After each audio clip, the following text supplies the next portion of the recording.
नमस्कार. चला, आज आपण एका व्हर्च्युअल टूरवर निघूया. भारताच्या त्या अविश्वसनीय भौगोलिक विविधतेचा शोध घ्यायला. हो, आपण समजून घेणार आहोत भारताची भूरचना आणि इथली जलप्रणाली. कधी विचार केलाय की एकाच देशात इतके वेगवेगळी लँडस्केप्स कशी काय असू शकतात? म्हणजे जणू काही आपण वेगवेगळ्या ग्रहांवर फिरतोय.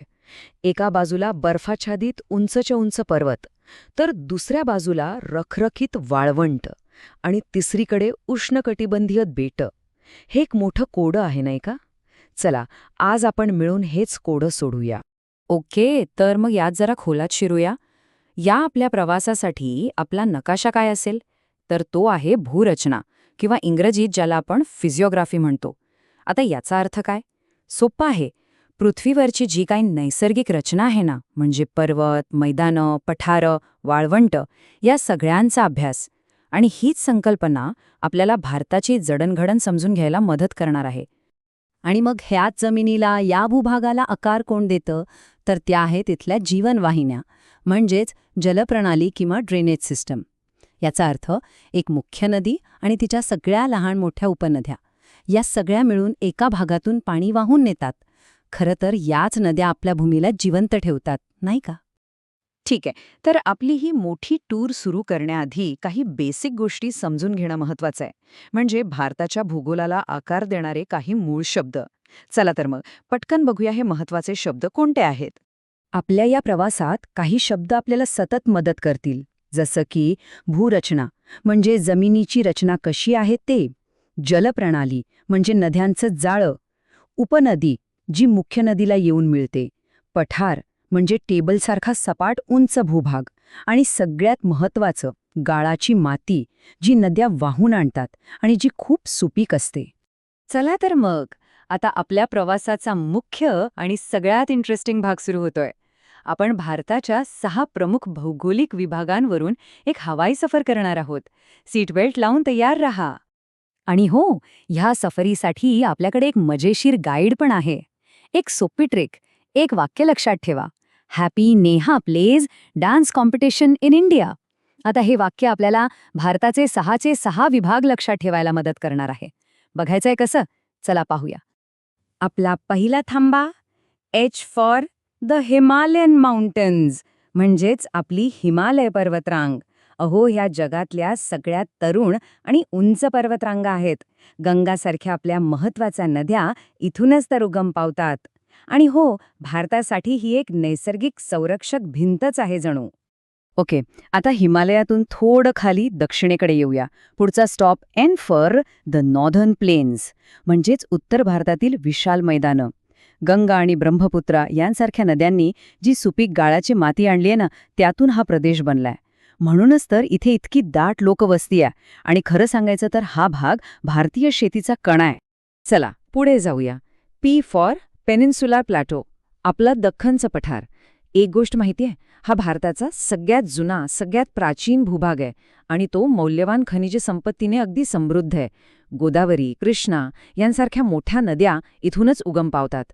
इथले खडक पण एकदम कठीण, स्फटिकासारखेत.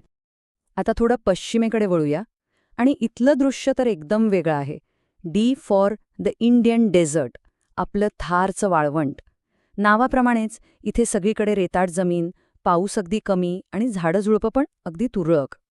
आपला पुढचा थांबा आहे भारताच्या कडेकडेने सी फॉर कोस्टल प्लेन्स, म्हणजेच किनारी मैदानं. भारताच्या पश्चिम आणि पूर्व किनाऱ्यालगत पसरलेली ही मैदानं मासेमारी आणि व्यापारासाठी खूप महत्त्वाची आहेत. देशातले मोठी मोठी बंदरं, जसं की आपलं जवाहरलाल नेहरू पोर्ट, याच किनारी प्रदेशात आहेत. आणि आता आपल्या या भन्नाट टूरचा शेवटचा टप्पा, आय फॉर आयलँड्स, म्हणजेच आपली बेटं. यात मुख्य 2 गट आहेत. एक म्हणजे बंगालच्या उपसागरातली अंदमान आणि निकोबार बेटं, आणि दुसरी अरबी समुद्रातली लक्षद्वीप बेटं. जरी ही दूर असली तरी भारताचे तितकेच सुंदर आणि अविभाज्य भाग आहेत. तर अशी होती आपली ही टूर. चला, एका नजरेत आपण पाहिलेल्या 6 प्रदेशांना आठवूया. सगळ्यात तरुण हिमालय, सुपीक मैदानं, सगळ्यात जुना पठार, रखरखीत वाळवंट, व्यापारासाठी महत्वाचा किनारा आणि दूरवरची बेटं. वा, काय प्रचंड विविधता आहे आपल्या देशात. ओके, तर आपण जमिनीची रचना तर पाहिली. आता वळूया त्या जमिनीवरून वाहणाऱ्या पाण्याकडे, म्हणजेच भारताच्या जीवनवाहिन्यांकडे. आपण आता 2 मुख्य प्रकारच्या नदी प्रणालींबद्दल जाणून घेणार आहोत. बघा, भारतातल्या नद्यांमध्ये 2 मुख्य प्रकार आहेत. एक आहेत हिमालयीन नद्या. या नद्यांना बर्फ आणि पाऊस दोन्हीकडून पाणी मिळतं, म्हणून त्या वर्षभर वाहतात, 12 माही, जशी आपली गंगा नदी. आणि याच्या अगदी उलट दक्षिण पठारी नद्या आहेत, ज्या फक्त पावसावर अवलंबून असतात. त्यामुळे त्या हंगामी असतात, जशी गोदावरी. आता हे सगळं भूगोल फक्त नकाशावरच्या रेषा आणि नावं नाहीत हा. याचा आपल्या दैनंदिन जीवनावर आणि आपल्या संस्कृतीवर थेट परिणाम होत असतो. चला पाहूया की ही जमीन आणि आपलं आयुष्य एकमेकांशी कसं जोडलेलं आहे. याचं एक उत्तम उदाहरण म्हणजे उत्तर भारतातली मैदानं. आपण पाहिलं की तिथली गाळाची माती किती सुपीक आहे. त्यामुळेच तर गहू, तांदूळ, ऊस यांसारखी महत्वाची पिकं तिथे घेतली जातात आणि त्यातूनच आपल्या अख्ख्या देशाचं पोट भरतं. ही आहे बघा भूगोलाची ताकद. आणि आता हे बघा, हे तर किती अद्भुत आहे. आपल्या दख्खनच्या पठारावरचे जे बेसॉल्ट खडक आहेत ना, त्याच खडकांमध्ये कोरलेली आहेत जगप्रसिद्ध वेरूळची लेणी. यातून काय दिसतं तर भूगोल आणि संस्कृती यांचं अतूट नातं. असं म्हणायला हरकत नाही की इथल्या भूगोलानेच या कलेला जन्म दिला. चला एक छोटासा नॉलेज चेक घेऊया. आतापर्यंत आपण जी माहिती पाहिली त्यावर आधारित एक सोपा प्रश्न. दक्षिण गंगा म्हणून कोणत्या नदीला ओळखलं जातं? पर्याय आहेत कृष्णा, गोदावरी की नर्मदा. काय वाटतं? आणि ज्यांनी गोदावरी हे उत्तर दिलंय ते अगदी बरोबर आहे. दक्षिण भारतातली ही सगळ्यात मोठी नदी आहे, म्हणूनच तिला आदराने दक्षिण गंगा असंही म्हटलं जातं.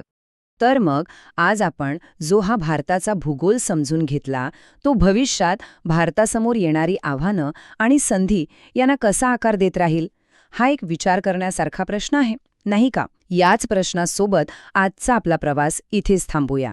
भेटूया पुढच्या वेळी एका नवीन तितक्याच रंजक विषयासोबत.